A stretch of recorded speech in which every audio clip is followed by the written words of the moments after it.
Haha. We are live. I'll wait for people to come on before I start yapping away. I'm just gonna eat some pasta.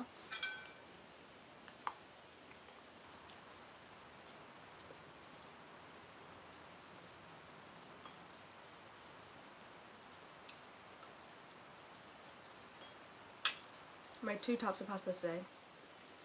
One tomato sauce, one cashew sauce. Both very, very good. I think I prefer the cashew one because it's like a novelty. Like, you don't usually make a cashew sauce. Oh, let's play with the filters. Why am I not doing that? It's like my favourite part of the live. I like this one because it's got that pink tint and it looks cute. Okay, we have 4 people. I'll wait a couple more minutes. I'll wait a couple more minutes. I think I'm gonna... What do you guys think? Do you guys like this one? I like this one. I'm gonna stick with this one. Let me know what you think of the filters. Okay. I'll wait in a few more seconds. See if anyone else makes it. And I get a chance to eat some more pasta.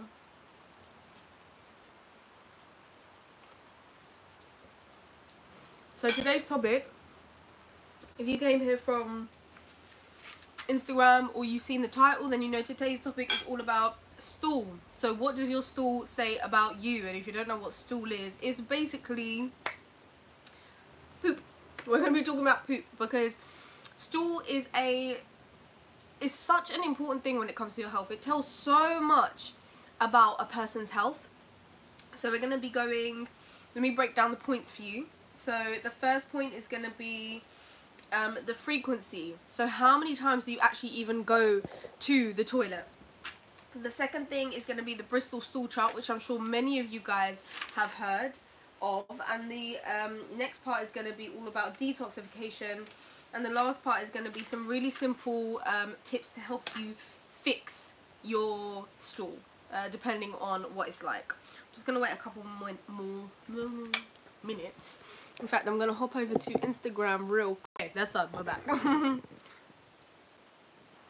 know if it cuts out when I go onto Instagram. Guys, can you let me know what it does? Because I actually just always go onto Instagram randomly on a live and I just come back and it's still there. So I don't actually know what happens. Okay.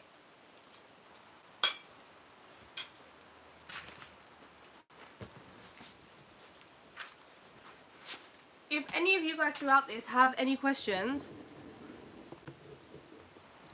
please just let me know in the comments. I can see all the comments. So if you've got any questions about anything that I'm saying, or you want to bring up a new topic that's related to what we're talking about, just let me know. So let's do this. What does your stool say about you? One of my favorite topics. If you just joined in, hello, who are you? Let me know who's here. Okay, so the first point, the first thing we're going to be talking about is frequency. So how often do you actually go to the toilet? This is so important. Now we should actually, this might shock some people, we should, because like, I swear everyone is just constipated. Everyone that I talk to that isn't plant-based, that isn't like, that doesn't really understand their body, that doesn't have a relationship with their body is constipated, and they don't even know, because we're not taught this stuff. So don't ever feel like it's your fault, because we're not taught this stuff in school.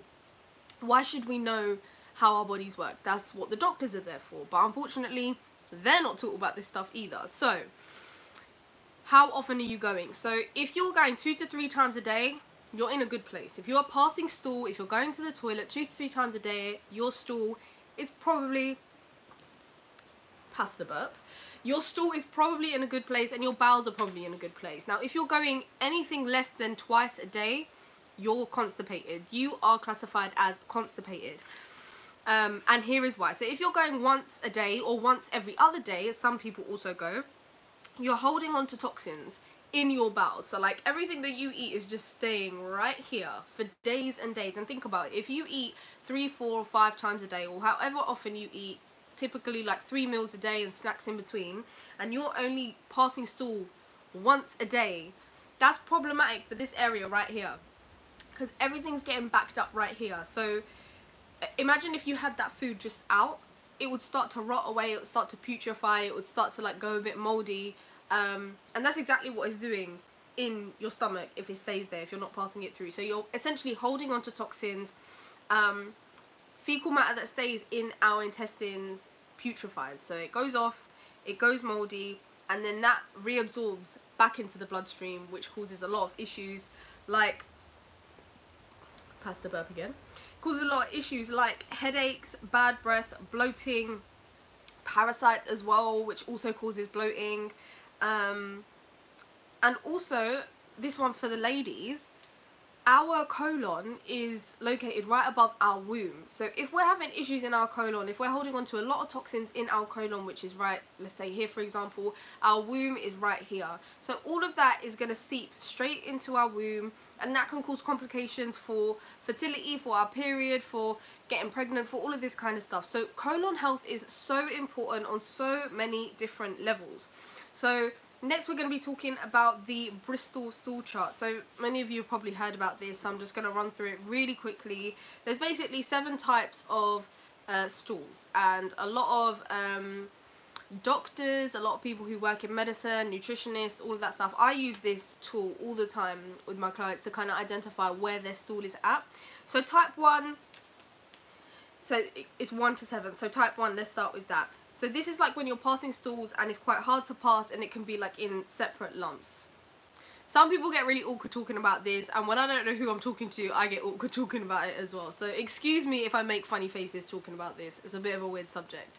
However, I enjoy talking about it. So yeah, separate hard lumps, and it's hard to pass. Type 2 is like a whole shape, but it's still difficult to pass. Type 3 is dry, like quite dehydrated, and still hard to pass. So if you're between type 1 to 3, it means that you're constipated and you need to detox. You probably need some water in your body, you probably need some fruit in your body, some vegetables. So yeah, that's the point where you need to detox. Type 1 to 3, and we're going to go through detoxification in the next part. Type 4 is like the perfect stool, like you're in a good place if it's like this, if it's like smooth and very easy to pass. And then you've got type 5, 6 and 7, which are variations of diarrhea. So very liquidy, very watery. It's called the Bristol stool chart, BSC.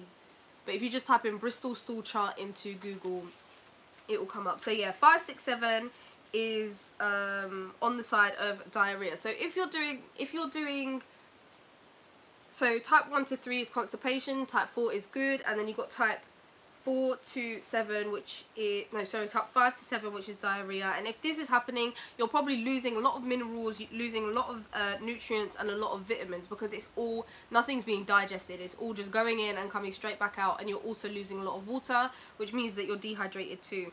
So in this case, you're going to want to be having gut healthy food. So in the last live stream, we spoke about gut health and how that affects the skin.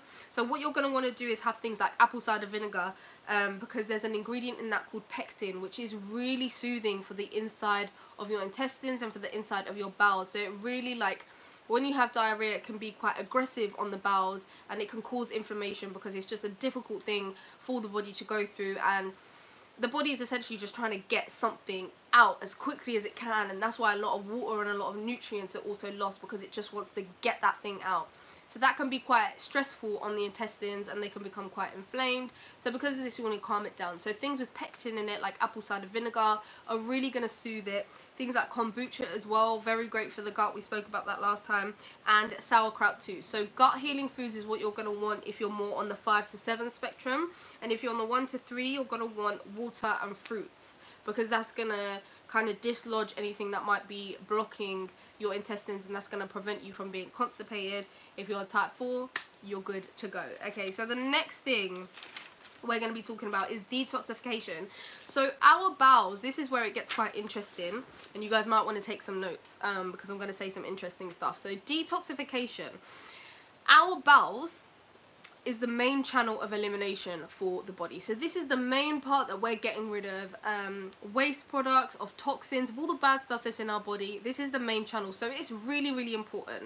And a lot of medical practitioners and holistic medical practitioners say that death actually begins in the colon. So if we're not looking after it, there's a lot of things that can happen. So if our bowels or our gut are in a bad place, the repercussions are actually insane. So if we just go straight to the root cause and we start looking after and nurturing our gut health, the chances are very slim of anything happening. To be honest with you, if you have good gut health, hand on my heart, 100% you won't have any health issues, because your gut is where all disease starts to manifest, in that area of your body, in your bowels, in your colon.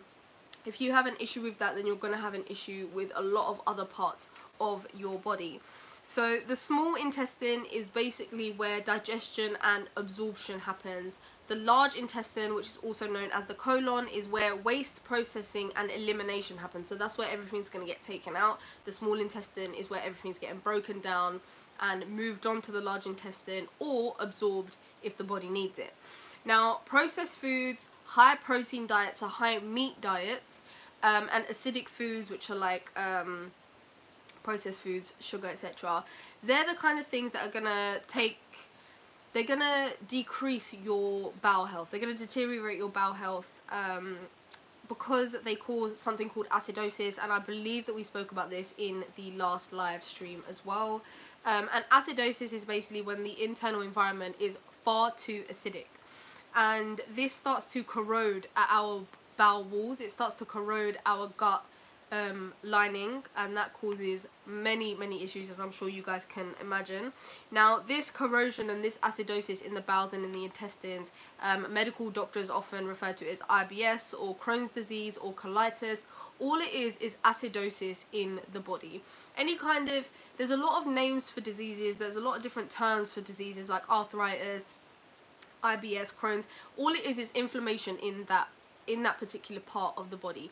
Itis, so like if you hear like you've got stuff like arthritis, colitis, itis at the end of the word simply means that there's inflammation there. So if there's inflammation there, that means that there's acid there. If there's acid there, it means you've got to detoxify the acid, you've got to alkalize the body. That's literally all it is, simple as that. And that is why you don't need pharmaceutical medication to do this kind of stuff. You need to alkalize the body through your diet, through your lifestyle, through herbs, all of that good stuff. So another really interesting thing, coming back to the lining of the bowels. So refined sugar, so white processed sugar, dairy products, and also starch, so things like potatoes, like white bread, like just basically all the unhealthy carbs that taste amazing, they basically coat the bowel wall.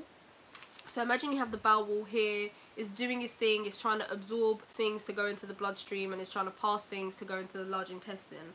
Now, if this thing has a coating on it, then nothing's going to be able to pass through, and it's all just going to go straight through to the next part of the body, and it's going to get eliminated. So this kind of stuff, it actually blocks nutrient absorption.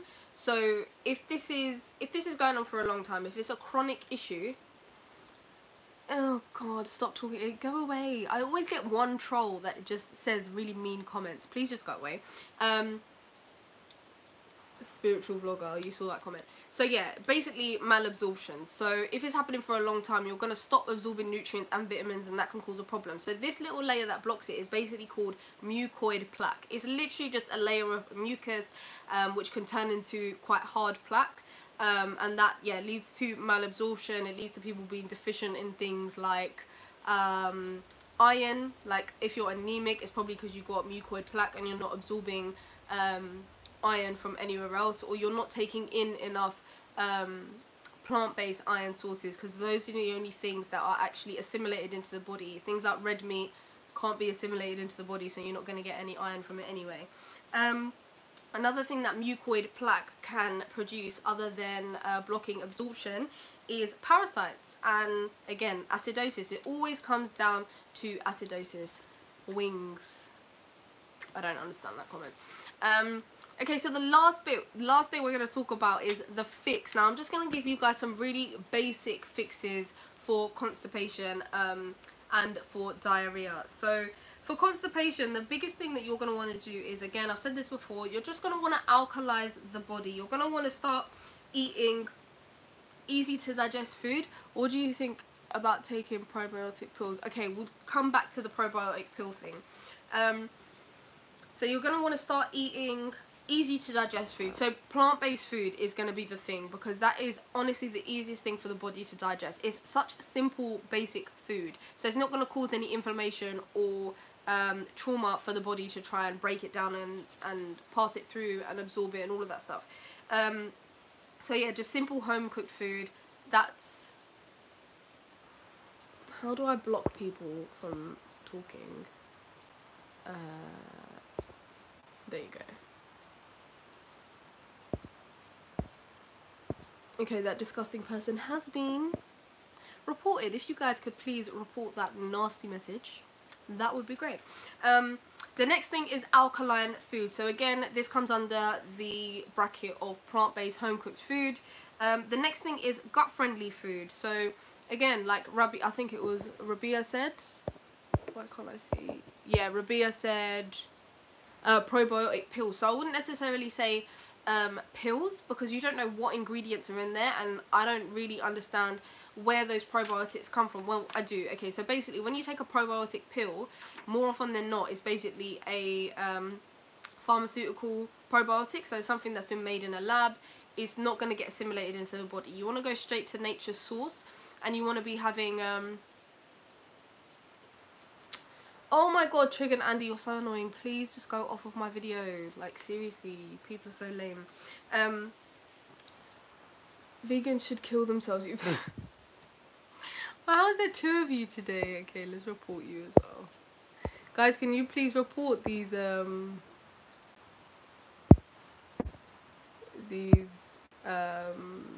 comments, because they're really annoying and really rude.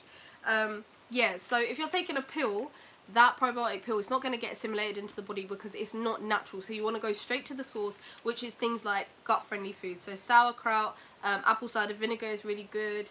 What else? Kombucha and also kefir. They're all really, really great probiotics, and they're natural. And honestly, whenever I drink kombucha, it has like an immediate effect on my gut. Like, I feel so much better. So I definitely recommend those.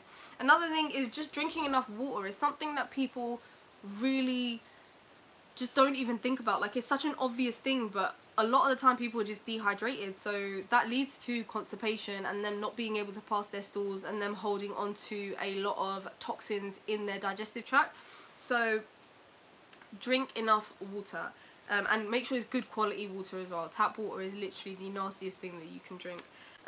Well, here in London anyway. Another thing is juices. So fresh green juices. So when you're juicing fruits and vegetables, you're getting rid of all of the fiber. So when you make a smoothie, it's quite a thick kind of consistency. It's got a lot of fiber in it, which is good, keeps you full for a long time. If you're having a juice, it takes away all of the fiber, and it's literally just, it's like liquid nutrients and minerals in a cup. It's absolutely brilliant. So if you're like we spoke about the mucoid plaque that's on the intestine wall, which causes malabsorption, if you're not absorbing enough nutrients and minerals and vitamins from your food, you're going to want to start juicing, because that goes straight into the bloodstream and it's literally just pure vitamins, nutrients and minerals. So juicing is amazing. Also, it's going to start pushing out anything that's lodged in your digestive tract. So anything that's like causing a block, juicing is going to be a great way to get rid of it, because when we actually eat food, we can sometimes leach energy from ourselves,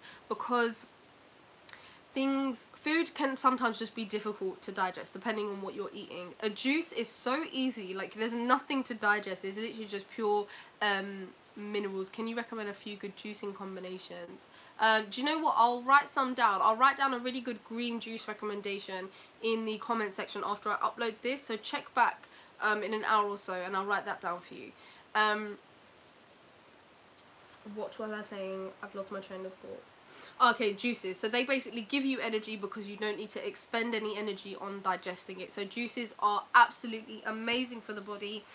Also herbs, so like high iron herbs like red clover, powder arco, burdock root, yellow dock. Those are the 4 that kind of come to mind. They're very high in iron. How much should you eat from those foods? Which foods exactly are you talking about?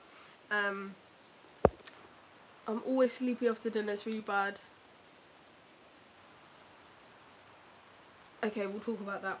So yeah, so get high iron herbs into your body. That's going to get your lymph system moving. Again, I think we spoke about that in the last one. Not too sure, but your lymphatic system is basically like your body's sewer system, and it gets rid of all the toxins. If there's a block in that, then there's going to be blocks in other parts of your body. So yeah, get some herbs into your body. They also contain a lot of nutrients and vitamins, and this Sunday I've actually got a video about 5 herbs that everyone needs to have in their medicine cabinet. So if you're looking to kind of start a little herbal medicine cabinet, there'll be a video for you this Sunday coming out. Really, really simple, really, really basic, and it's a really good starting point for anyone who wants to start taking herbal medicine instead of like pharmaceutical medicine. Another thing to take into consideration is detox symptoms, also known as Herxheimer symptoms. That's like the medical term for it, Herxheimer. So detox symptoms, when you start to do these kind of things that we just spoke about, like drinking more water, eating more plant-based diet, you're gonna start to get symptoms of detoxing, because you're gonna start eliminating toxins that are in you. So this kind of thing can be bad breath because the toxins are coming out. It can be body odor because the toxins are coming out. It can be, you can feel very tired and irritable. It can be brain fog, so you won't really be able to think properly.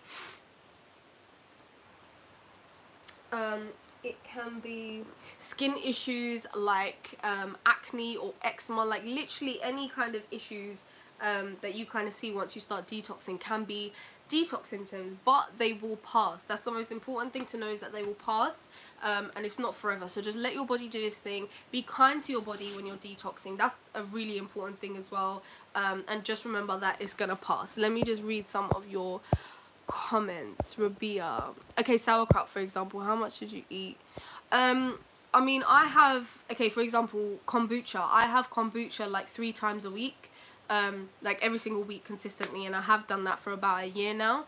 Like I'll just buy a litre, I'll buy a litre bottle a week, and I'll just have like a cup every other day, and yeah, that's done me really, really good. So I'd say just have it throughout the week consistently. Consistency is the key. So it's not about how much you need to have, it's about having a little bit every single day or every single week at least, so that your body kind of gets used to it and you're constantly topping it up. I'm always sleepy after dinner. I eat a lot of veggie. It's difficult for me to give advice from a comment like that, but I would say, yeah, no, I don't know how to advise with that because I don't have enough information. I'm really, really sorry.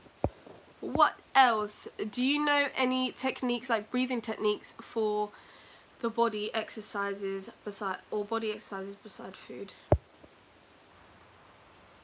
Do you mean in terms of like for detoxification body, or just in general?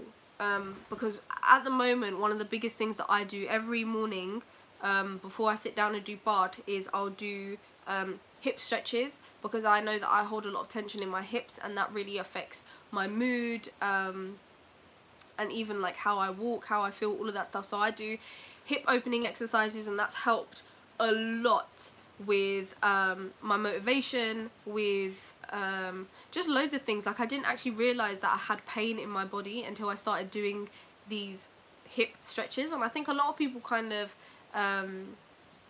resonate with that, because sometimes we just can't imagine our bodies without the pain. Like we just become accustomed to having pain. So if someone has migraines a lot, they'll just become accustomed to having migraines a lot, and not having migraines will be alien to them. Like they won't be able to understand why they don't, and that's what happened to me, to be honest with you. Once I started doing these hip stretches and my hips started to feel like good, they started to feel like kind of how they should be, I was able to walk without getting hip pain.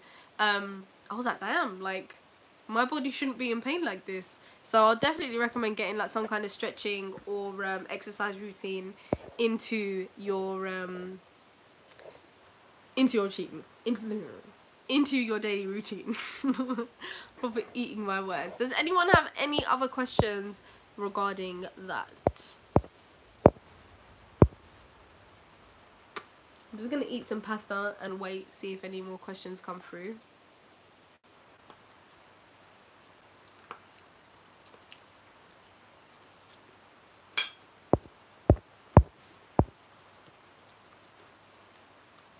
What's your opinion on antibiotics? I've got a video on antibiotics. Just search on my channel antibiotics, and I break down why they don't work. They're not good for the body. I also spoke about it in the last live as well. But check out just go on to hipster.veggie YouTube, my YouTube channel, and then at the top of my channel just search antibiotics and it should come up. It's called Why Antibiotics Don't Work, and I kind of break down what they do, like the process of what they do once they go into the body, and why that's bad for the body. So check that out. That should answer your question. If there is no more questions, my friends, I'm going to go and eat dinner and work on the ebook.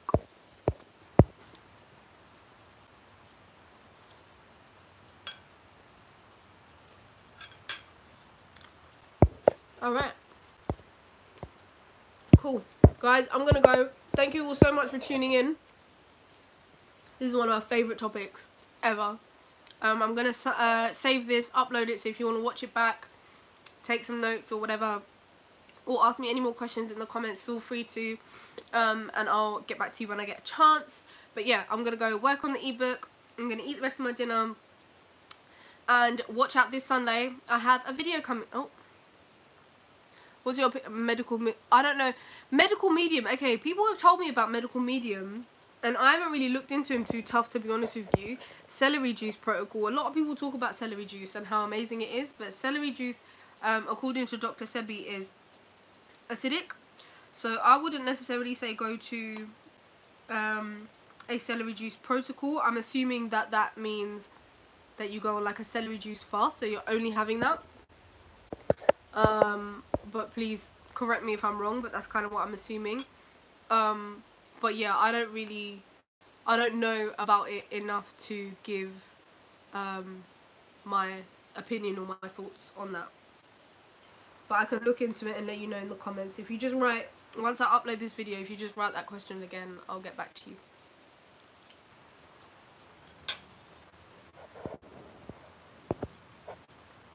As I was saying before, new video this Sunday about herbs. I'm really looking forward to put that out, because I think it's going to be so useful for anyone who wants to start introducing really simple herbal and natural remedies to their routine, because you can't, like, you need to start from somewhere, and this is like a really good starting point. Is this moving down? No, I'm moving forward. You need to start from somewhere, so I just wanted to give you guys like a really simple base point to start. So that's basically what the video is. Okay, yeah. If there's no more questions, or if you do have questions, once I upload this video, like I said before, just put it in the comment section and I'll answer when I get a chance. But for now, I'm gonna go work on the ebook, which is coming along amazing. I made some raw, they're basically like raw Snickers, and they got like 4 ingredients, and they came out amazing. They taste so good, gluten-free, plant-based, all of that good stuff. They're gonna be in the ebook, and I've got so many other really amazing recipes that I can't wait to share them with you all. Really looking forward to it. That's gonna be out in January. I don't know the date, but it will be out at some point in like the first 2 weeks of January, and it's gonna come with a meal plan, with a shopping list, with all the recipes, all that good stuff. And it's called Plant-Based for Beginners, so you can kind of guess what it's about. It's about helping people transition to a more plant-based diet, and breaking the kind of assumption that plant-based food is disgusting, because it's not, if you know how to cook it and if you've got good recipes for you as well. You've got such a good aura. Have a great night. Oh, thank you, Rabia. Thank you so much for tuning in. To all of you, thank you all so much for tuning in. I really appreciate it.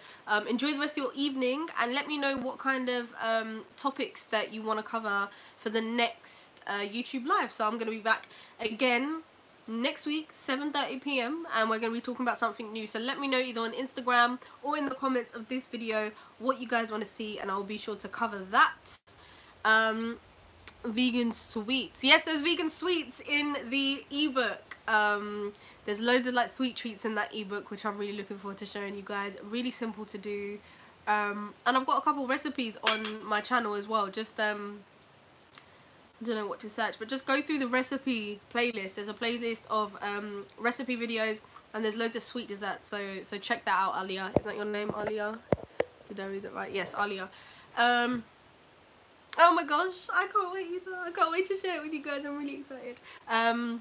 Okay, yeah. Thank you all so much for tuning in. I'm actually gonna go now.